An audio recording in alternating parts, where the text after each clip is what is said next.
Assalamualaikum warahmatullahi wabarakatuh. Alhamdulillahirabbil alamin. Puji syukur kehadiran Allah Subhanahu wa taala yang mana pada hari ini kita masih dapat diberikan nikmat sehat walafiat. Shalawat beserta salam semoga tetap tercurah kepada Nabi besar Muhammad sallallahu alaihi wasallam dengan ucapan Allahumma sholli ala sayyidina Muhammad wa ala ali sayyidina Muhammad.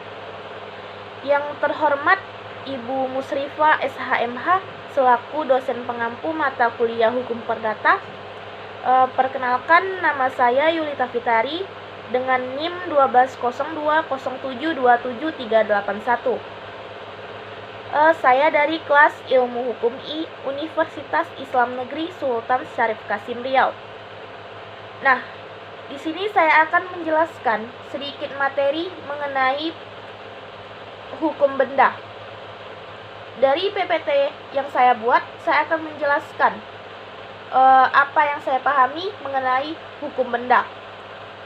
Nah, baiklah, untuk tidak memperpanjang, baiklah saya akan membahas yang pertama, yaitu pengertian hukum benda.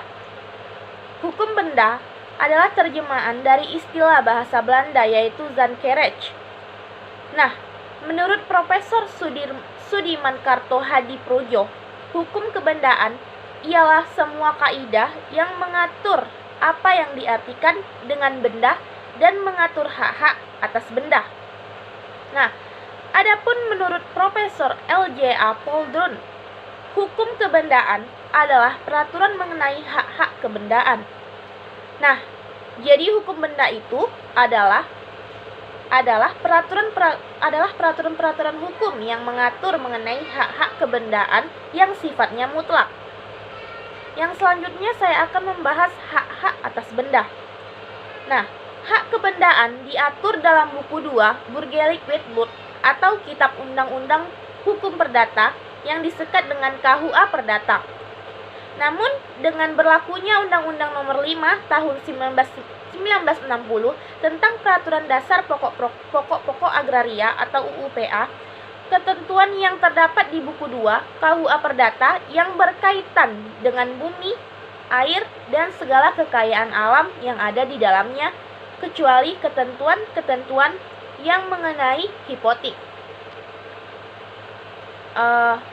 Dengan mengingat berlakunya UUPA secara umum, hak kebendaan dibedakan menjadi yang pertama, yaitu hak kebendaan yang berisikan memberi kenikmatan atau zakherlich Genrecht. Nah, yang kedua yaitu hak kebendaan yang memberikan kenikmatan atas bendanya sendiri, misalnya hak Eigendom dan hak Bezit. Yang ketiga yaitu hak kebendaan yang memberikan kenikmatan atas benda orang lain. Nah, yaitu contohnya hak pakai dan hak mendiami. Nah, hak kebendaan yang bersifat memberi jaminan yaitu hak jaminan, misalnya yaitu gadai dan hipotek. Yang selanjutnya yaitu pengertian hak kebendaan ialah hak mutlak atas sesuatu benda, yang dinamakan hak itu memberikan kekuasaan langsung atas suatu benda dan dipertahankan terhadap siapapun juga. Menurut Subjekti, suatu hak kebendaan atau zakherlich ialah suatu hak yang memberikan kekuasaan langsung atas sesuatu benda tersebut yang dapat dipertahankan di setiap orangnya. Nah, saya akan membahas berbagai macam hak kebendaan yang diatur dalam buku 2 KUA Perdata dan UUPA, antara lain. Yang pertama yaitu hak Bezit atau kedudukan berkuasaan. Yang kedua yaitu hak Eigendom, itu hak milik. Yang ketiga hak Fitutum, yaitu hak perkarangan. Yang keempat hak obstal, yang hak numpang. Yang kelima hak Evritet, yaitu hak guna atau usaha. Yang keenam hak Prutut, Grublik dan pakai hasil. Yang tujuh hak gadai, dan yang delapan hak hipotek. Yang kesembilan hak istimewa. Yang kesepuluh hak reklame. Yang kesebelas yaitu hak petin. Yang ke-12 hak kebendaan atau UUPA, dan yang ke-13 hak tanggungan. Nah, yang selanjutnya saya akan membahas hak-hak atas tanah. Hal yang mendasari hak atas tanah di Indonesia adalah pasal 33 ayat 3, yaitu Undang-Undang Dasar 1945 yang menyatakan bahwa bumi dan air dan kekayaan alam yang terkandung di dalamnya dikuasai oleh negara dan dipergunakan untuk sebesar-besar kemakmuran rakyatnya. Berdasarkan inilah kemudian pemerintah menerbitkan Undang-Undang Nomor 5 Tahun 1990 tentang Peraturan Dasar Pokok-pokok Agraria. Istilah agraria sendiri berasal dari kata akrek atau bahasa Belanda atau ager atau bahasa Latinnya yang artinya tanah atau sebidang tanah atau tanah untuk pertanian.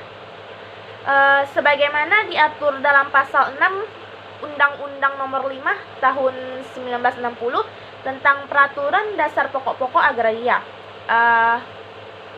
yang menyebutkan bahwa semua hak atas tanah mempunyai fungsional. Nah, fungsional yang dimaksud adalah yang pertama, yaitu untuk kepentingan negara. Yang kedua, yaitu untuk kepentingan pribadi dan keperluan suci lainnya sesuai dengan dasar ketuhanan yang Maha Esa. Yang ketiga, yaitu untuk keperluan pusat-pusat kehidupan masyarakat sosial, kebudayaan, dan kesejahteraan lainnya. Nah, yang keempat yaitu untuk keperluan mengembangkan produksi pertanian atau peternakan dan perikanan serta hal-hal yang berkenaan dengan hal tersebut. Yang kelima yaitu untuk keperluan mengembangkan industri, transmigrasi, dan pertambangan. Nah, yang selanjutnya saya akan membahas sistem pendaftaran tanah. Pelaksanaan pendaftaran tanah mempunyai sistem yang berbeda antara negara satu dengan negara yang lainnya. Namun, hal yang banyak diikuti adalah sistem pendaftaran yang berlaku di Australia yang lazim disebut sistem Torrens. Torrens ketika menjadi anggota Fitzgerald Mistry dan Provinsi South Australia mengambil inisiatif untuk mengintroduksi pendaftaran tanah yang di Australia, yang dikenal sebagai Real Property Act nomor 15 tahun 1957. Sistem ini kemudian dikenal di dunia dengan sistem Torrens atau Torrens System. Penerapan sistem ini berawal dari cita suatu ketentuan bahwa makalah seseorang mengklaim sebagai pemilik free simple baik karena undang-undang atau sebab lain harus mengajukan suatu permohonan agar lahan yang bersangkutan diletakkan atas namanya. Permohonan ini kemudian diteliti oleh Barsit and Conference yang terkenal sebagai Examiner of Title atau pemeriksaan atas hak yang berdasarkan PP nomor 10 tahun 1961 yang disebut tanah A atau B atau panitia ajusti oleh PP nomor 24 tahun 1947. Pendaftaran tanah berdasarkan sistem informasi mempunyai kelebihan dan kelemahan. Keuntungan sistem Torrens ini yang pertama yaitu menetapkan biaya-biaya yang tak dapat diduga sebelumnya. Yang kedua, meniadakan pemeriksaan yang berulang-ulang.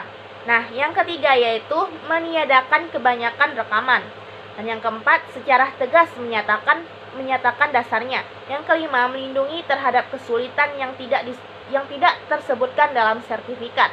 Yang keenam yaitu meniadakan atau hampir tak mungkin pemalsuan. Yang ketujuh, tetap memeliharakan sistem tersebut tanpa menambahkan teks asli yang menjengkelkan.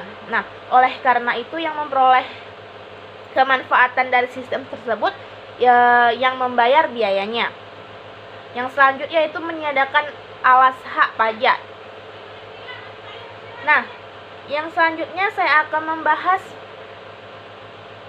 selain TORS dalam pendaftaran tanah ini dikenal juga sistem pendaftaran lazim yang disebut dengan pendaftaran tanah dengan sel negatif sejarah pemilikan tanah secara individual jika hanya menggunakan kepada inginkan atau keterangan saksi.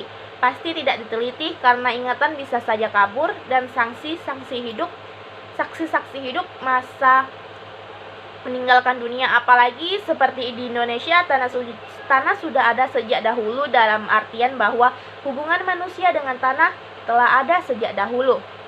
Namun karena tidak tertulis, apalagi tidak terdaftar, hanya secara lisan diketahui tanah itu milik siapa, dan batas-batasannya atau setidaknya satu bidang tanah itu umum diketahui adalah milik seseorang ataupun warisan seseorang para ahli warisnya. Nah, pendaftaran hak setiap pemberian atau penciptaan hak baru, peralihan serta pembebanannya dengan hak lain harus dibuktikan dengan suatu akta. Yang selanjutnya saya akan membahas hak tanggungan. Yang pertama, pengertian hak tanggungan. Pengertian hak tanggungan atas tanah beserta benda-benda yang berkaitan dengan tanah selanjutnya disebut dengan hak tanggungan. Menurut ketentuan pasal 1 angka 1 Undang-Undang Nomor 4 Tahun 1996 adalah hak jaminan yang dibebankan kepada hak atas tanah sebagaimana dimaksud dalam Undang-Undang Nomor 5 Tahun 1960 tentang Peraturan Dasar Pokok-pokok Agraria. Nah, berikut benda-benda lain yang merupakan satu kesatuan dengan tanah itu untuk pelunasan utang tertentu. Nah, yang kedua saya akan membahas sifat hak tanggungan. Nah, sifat hak tanggungan adalah tidak dapat dibagi-bagi kecuali diperjanjikan lain dalam akta pemberian hak tanggungan yang menyebutkan bahwa pelunasan utang dapat dijamin dan dilakukan dengan cara angsuran yang besarnya sama dengan nilai masing-masing hak atas tanah yang merupakan bagian dari objek hak tanggungan yang akan dibebaskan dari hak tanggungan tersebut. Nah, mungkin itu saja materi yang dapat saya sampaikan. Lebih dan kurang saya mohon maaf. Wabillahi taufik wal hidayah. Wassalamualaikum warahmatullahi wabarakatuh.